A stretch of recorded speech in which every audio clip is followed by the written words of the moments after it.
आज हम findings of Geiger Marsden Rutherford's gold foil experiment के बारे में पढ़ेंगे।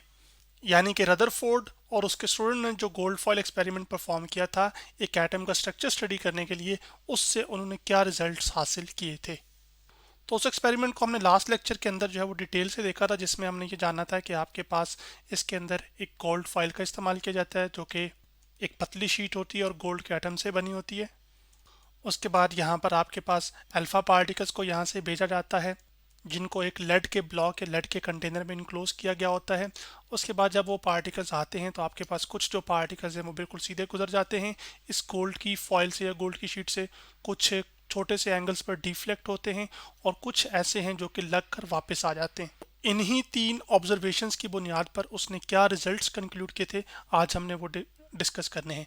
जबकि यहाँ पर ये जो फ्लोरेसेंट स्क्रीन लगाने का मकसद ये था कि ये जो पार्टिकल्स हैं आपके पास अल्फ़ा पार्टिकल्स, जब हीलियम में से दो इलेक्ट्रॉन्स निकल जाते हैं तो अल्फ़ा पार्टिकल बन जाता है।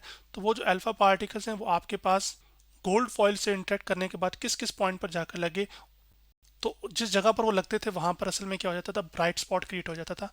ये फ़ायदा था फ्लोरेसेंट स्क्रीन का। तो चलें, मैं वो जो डायग्राम है वो आपके सामने अब ले आया हूँ। अब हम बात करते हैं आपके पास जो उनकी फाइंडिंग्स थी उसके बारे में, यानी कि उन्होंने क्या ऑब्जर्व किया और उससे फिर उन्होंने क्या किया, क्या कंक्लूड किया, यानी कि क्या नतीजा निकाला।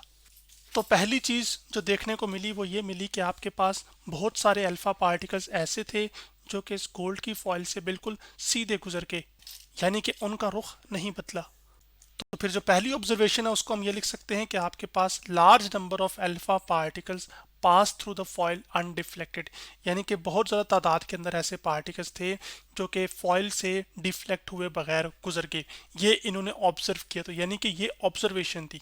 इस ऑब्जर्वेशन की बुनियाद पर उन्होंने क्या कंक्लूजन निकाला, वो कंक्लूजन उन्होंने ये निकाला कि आपके पास जो एटम है ना वो मोस्टली एम्प्टी स्पेस है, यानी कि एटम जो है वो असल में क्या है, वो खोखला है ज़्यादातर। अगर खोखला ना होता ज़्यादातर तो फिर क्या होता है कि ये जो पार्टिकल्स हैं ये भी कहीं दाएं बाएं जो है ना वो अपना रुख तो बदल लेते ना। तो इस वजह से आपके पास जो बहुत सारी एटम की स्पेस है या जो एटम है वो अंदर से बहुत सारा क्या है वो खाली है। ये इन्होंने इस बात से कंक्लूड किया कि आपके पास जब बहुत सारे अल्फा पार्टिकल्स डिफ्लेक्ट हुए बगैर निकल गए। जैसे इसी चीज़ को आप इस एनिमेशन में भी देख सकते हैं जो कि मैंने fed.colorado.edu की वेबसाइट से ली है। यहाँ पर आपके पास ये जो गोल्ड की फॉइल है उसके ये जो एटम्स हैं वो मौजूद हैं, यानी कि गोल्ड के एटम्स मौजूद हैं। तो ये जो मूविंग पार्टिकल्स हैं ये अल्फा पार्टिकल्स हैं। आप देख रहे हैं कि आपके पास यहाँ से जो पार्टिकल्स आ रहे हैं ये बिल्कुल क्या कर रहे हैं, सीधे निकल गए हैं। इसी की बुनियाद पर उन्होंने अखज़ किया था कि एटम अंदर से क्या है वो खाली है। अगर कोई यहाँ पर पार्टिकल मौजूद होता, गोल्ड का एटम मौजूद होता या यहाँ पे मौजूद होता, तो ये पार्टिकल्स टकराने के बाद अपना रुख क्या कर लेते, बदल लेते। जैसे कि यहाँ पर आने वाले ये जो पार्टिकल्स हैं, जैसे कि इसने अपना रुख बदल लिया और ये फिर इधर से इसके पास है, उधर से रुख बदल लिया। और इसी तरह की चीज़ आपको इस एनिमेशन में भी देखने को मिली जो कि www.techscience.com की वेबसाइट से नज़र आ सकती है इसमें, जिसमें आपके पास यहाँ पर गोल्ड की शीट है, ये गोल्ड की फॉइल है, आपके पास अल्फ़ा पार्टिकल्स उसमें से जा रहे हैं। तो आप देख सकते हैं कि बहुत सारे जो पार्टिकल्स हैं ये लार्ज नंबर ऑफ पार्टिकल्स बिल्कुल अनडिफ्लेक्टेड जा रहे हैं, यानी कि उनका जो रुख है वो बदल ही नहीं रहा। जब रुख नहीं बदला तो इससे यही अखज़ किया जा सकता है ना कि यहाँ पर आपके पास ये जो हिस्सा है एटम का बहुत सारा, वो अंदर से क्या है वो खाली है। खाली कुछ ही ऐसी जगह होगी जहाँ पर मैस मौजूद होगा। तो फिर यहाँ पर अब आपके पास हम क्या कर सकते हैं कि जो पहले पॉइंट्स में लिखूंगा ना, जो कि येलो रंग से लिखूंगा, इसका मतलब है ये चीज़ उन्होंने ऑब्जर्व की होगी। और ग्रीन से जो लिखा जाएगा इसका मतलब है कि वो उन्होंने अखज़ किया है उस चीज़ से जो कि उन्होंने देखी। सेकंड जो चीज़ उन्होंने एक्सपेरिमेंट में देखी वो ये देखी कि आपके पास some alpha particles were deflected at very small angle less than 10 degree. यानी कि उनको ये भी देखने को मिला कि बहुत सारे, या सॉरी ये कहना चाहिए कि कुछ ऐसे पार्टिकल्स थे जो कि आपके पास गोल्ड फॉइल के लिहाज से डिफ्लेक्ट तो हुए, लेकिन वो जो डिफ्लेक्ट हुए तो वो जो एंगल है उन पार्टिकल्स ने बनाया वो 10 डिग्री से लगभग कम ही था। जैसे कि इस एनिमेशन में अगर आप देखें तो आपके पास इस तरफ जो पार्टिकल आ रहे हैं या इस तरफ जो पार्टिकल हैं जो कि इस न्यूक्लियस के करीब से गुजरे हैं गोल्ड के, फॉर एग्जांपल या एटम के गोल्ड के करीब से बिल्कुल गुजरे हैं, तो वो क्या हो रहे हैं, वो बेंड हो रहे हैं अपना, यानी कि उनका रुख बदल रहा है। तो ये जो उनका रुख का बदलना है आपके पास, ये उनका ये देखने को मिला कि आपके पास वो जो एंगल्स बना रहे थे वो 10 डिग्री से भी लगभग कम ही थे। तो उससे उन्होंने ये नतीजा निकाला कि आपके पास कोई एक ऐसी चीज़ है जो कि पॉजिटिव है और उस एटम का जो न्यूक्लियस है उसके में मौजूद है, जबकि जो न्यूक्लियस है वो आपके पास उस एटम का क्या है वो सेंटर है। यहाँ पर वो सेंटर किसके एटम्स होंगे या सेंटर किसका होगा, वो असल में आपके पास जो गोल्ड के एटम्स है ना, उनके न्यूक्लियस की बात की जा रही है, यानी कि उसके जो न्यूक्लियस है उस पर एक पॉजिटिव चार्ज है। अब ये पॉजिटिव चार्ज पर कैसे कंक्लूजन पहुंचा उनका, वो इस वजह से क्योंकि आपके पास जो सेम तरह के चार्जेस होते हैं वो एक दूसरे को क्या करते हैं, रिपेल करते हैं। जब एक दूसरे को रिपेल करते हैं तो वो अपने से एक दूसरे को दूर धकेलते हैं। तो फिर मैं लिख सकता हूँ कि ये बात उन्होंने क्यों की, क्योंकि आपके पास सेम चार्जेस क्या करते हैं, वो रिपेल करते हैं। तो अब आपके पास जो अल्फा पार्टिकल्स होते हैं, जैसे कि आपके पास हीलियम में से जब दो इलेक्ट्रॉन्स निकल जाते हैं तो उनको हम क्या कह रहे हैं कि आपके पास वो अल्फा पार्टिकल्स हैं। तो इन अल्फा पार्टिकल्स की खास बात क्या होती है कि इसके ऊपर पॉजिटिव चार्ज होता है और न्यूक्लियस के ऊपर भी क्या है, पॉजिटिव चार्ज। तो पॉजिटिव पॉजिटिव को क्या करेगा, रिपेल करेगा। इसी वजह से आपके पास ऐसे पार्टिकल्स देखने को मिले जिनका जो रुख है वो फिर बदला। जैसे कि इस एनिमेशन में आपके पास इधर से जो पार्टिकल है उसका रुख बदल गया, इधर से जो आ रहा रुख बदला है। अब ये जो रुख बदलना है यहाँ पर ये जहन में रखिए कि आपके पास ज़रूरी नहीं कि ये जो पार्टिकल है ये उसको जाकर हिट करे यानी कि स्ट्राइक करे। ये जो रुख बदल रहा है ये कुछ फासले पर भी बदल रहा है। तो यानी कि इनके दरमियान जो फोर्स लग रही है वो एक फोर्स ऐसी है जो कि किसी फासले पर भी एक्ट कर सकती है यानी कि लग सकती है।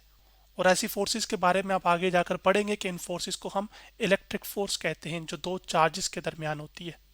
और यही वो फोर्स होती है जिसकी वजह से चार्जेस एक दूसरे को अपनी जानिब खींचते भी हैं और एक दूसरे से रिपेल भी करते हैं, यानी कि दूर धकेलते हैं।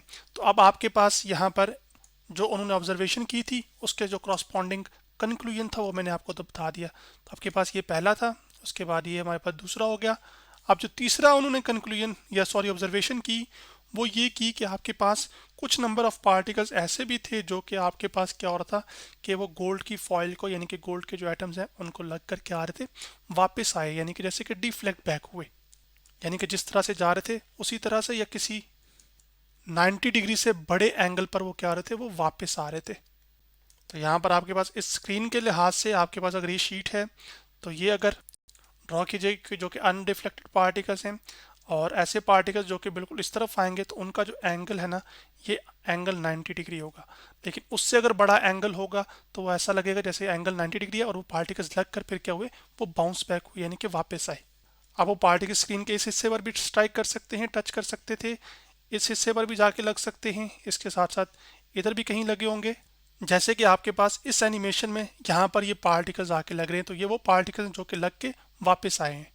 तो फिर मैं लिख सकता हूँ कि only a small number of alpha particles deflected straight back at angle of greater than 90 degree, यानी कि 90 डिग्री से बड़े एंगल पर पार्टिकल्स क्या हुए, वो डिफ्लेक्ट होके वापस आए। ये उन्होंने एक्सपेरिमेंट में देखा था, यानी कि ये भी क्या है, एक ऑब्जर्वेशन है।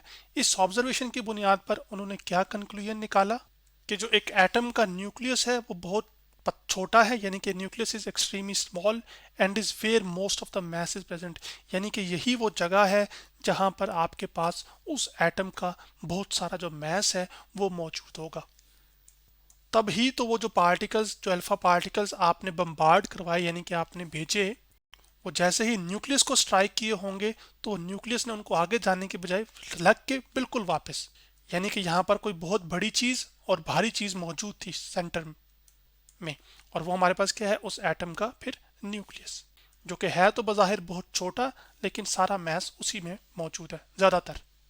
तो इन्हीं तमाम तर पॉइंट्स की बुनियाद पर फिर आपके पास एक एटम का जो स्ट्रक्चर है उसको बयान किया गया। और वो जो मॉडल है एटम का वो क्या है कि आपके पास हर एटम के अंदर क्या मौजूद होता है, एक न्यूक्लियस मौजूद होता है और न्यूक्लियस के ऊपर क्या चार्ज होता है, पॉजिटिव चार्ज होता है। जबकि न्यूक्लियस के इर्द गिर्द इस तरह के जो छोटे पार्टिकल्स हैं जिनका मैस न्यूक्लियस से बहुत कम होता है या न्यूक्लियस में जो पाए जाने वाले पार्टिकल्स उनसे कम होता है, इन पार्टिकल्स को हम इलेक्ट्रॉन कहते हैं और इन इलेक्ट्रॉन के ऊपर नेगेटिव चार्ज होता है। और ये इलेक्ट्रॉन्स कुछ खास ऑर्बिट्स के अंदर क्या कर रहे होते हैं, वो घूम रहे होते हैं। तो अभी तक हमने क्या किया कि आपके पास यहाँ पर जो फाइंडिंग्स थी ना हमारे पास Geiger, Marsden and Rutherford experiment की, उनको हमने डिस्कस किया, फिर उससे उन्होंने क्या अखज़ किया वो समझा, और उसके साथ साथ एक एटम का जो मॉडल उन्होंने पेश किया था वो देखा। अब इसके बाद हमने ये देखना है कि इस मॉडल के अंदर क्या मसाइल हैं और फिर उन मसाइल को किसने हल किया, ये भी हमने अगले लेक्चर्स में हमारी डिस्कशन का हिस्सा होगा। तो आज हमने findings of Geiger, Marston, Rutherford gold foil experiment के बारे में पढ़ा।